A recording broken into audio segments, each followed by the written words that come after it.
नमस्कार दोस्तों, महाकाल न्यूज में एक बार फिर से आप सभी का स्वागत है।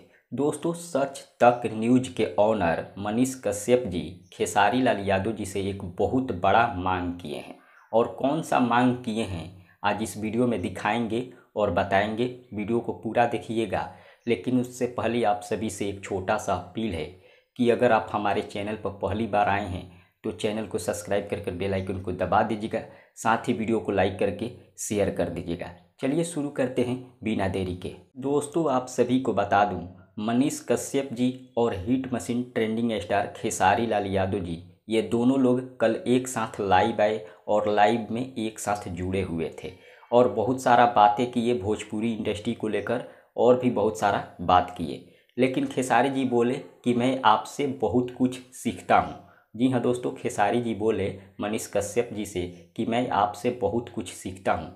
उसके बाद मनीष कश्यप जी भी बोले कि मैं आपसे भी बहुत कुछ सीखता हूँ, लेकिन आपसे एक छोटा सा रिक्वेस्ट है और आपसे एक मांग करता हूँ, अपील करता हूँ कि आप भोजपुरी इंडस्ट्री में कोई ऐसा फिल्म बनाए जो नेशनल लेवल तक जाए और नेशनल अवार्ड जीते, जिससे भोजपुरी का नाम हो। खेसारी जी से मनीष कश्यप जी मांग किए और मनीष कश्यप जी का ये भी कहना था कि मुझे उम्मीद है कि आप ऐसा फिल्म ज़रूर बनाइएगा। खेसारी जी से बोले। फिलहाल इसके बारे में आप क्या सोचते हैं, कमेंट करके हमें ज़रूर बताइए। मिलते अगले वीडियो में। धन्यवाद।